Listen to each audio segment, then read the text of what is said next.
What is a monopoly? Finance for beginners.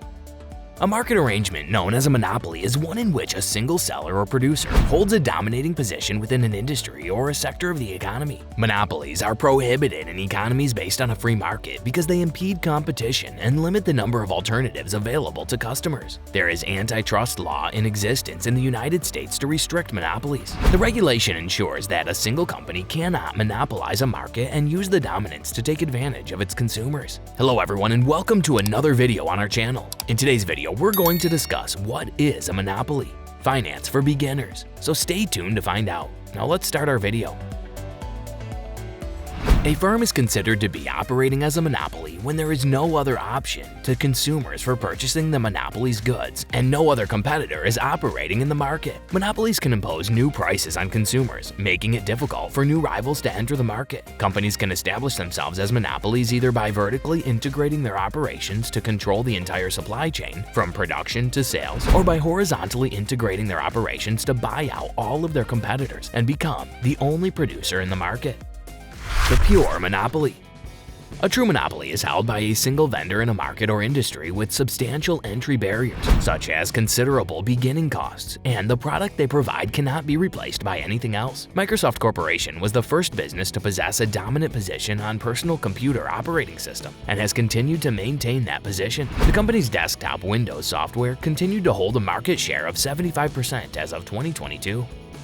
Monopolistic competition. Monopolistic competition is characterized as existing when several vendors in an industry sector also contain similar alternatives. There are few obstacles to the entrance, and enterprises that compete with one another separate themselves through price and marketing strategies. For example, their products and services are not equivalent to Visa and MasterCard. Retail outlets, dining establishments, and beauty service providers are some further examples of monopolistic competition. The natural monopoly. Relating on one-of-a-kind raw supplies, technologies, or specialties can lead to developing a natural monopoly. Corporations that hold patents or have spent significant amounts of money on research and development, like pharmaceutical companies, are seen as natural monopolies. Public monopolies. The provision of critical products and services by public monopolies, such as in the utility business, where often only one company provides a certain region with energy or water, is an example. The monopoly is permitted but subject to stringent regulation by government towns. Additionally, rates and rate hikes are subject to regulation. If you're liking this content so far, please consider subscribing and liking our video. Now let's continue. Pros and cons of a monopoly.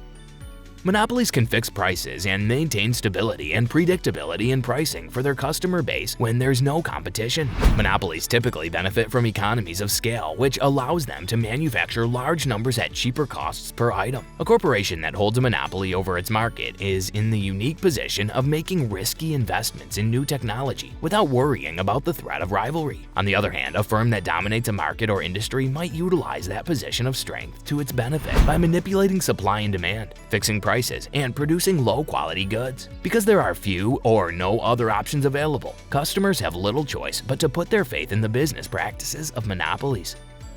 Regulation of a monopoly. Laws and regulations designed to combat monopolistic business practices, protect consumers, and keep markets competitive are known as antitrust laws and regulations. The United States Congress enacted the Sherman Antitrust Act in 1890 to limit trusts, which were an early form of monopoly and referred to groupings of corporations that worked together to set prices. Monopolies were broken up due to this legislation, notably the American Tobacco Company and the Standard Oil Company. The Clayton Antitrust Act, passed in 1914, established rules for mergers, corporate directors, and practices listed as violating the Sherman Antitrust Act. The Federal Trade Commission Act, passed in 1914, established the Federal Trade Commission, or FTC, which, along with the Antitrust Division of the United States Department of Justice, establishes standards for business practices and enforces the two antitrust acts. The dismantling of AT&T's monopoly was the most significant event of its kind in the annals of United States history. AT&T was forced out of its position as the dominant telephone service provider in the United States by antitrust legislation after decades of operating as a government-supported monopoly. AT&T was obliged to sell control of 22 local exchange service firms in 1982. At the time, AT&T owned telephone connections that reached virtually every house and company in the United States. This was the primary obstacle that stood in the way of competition.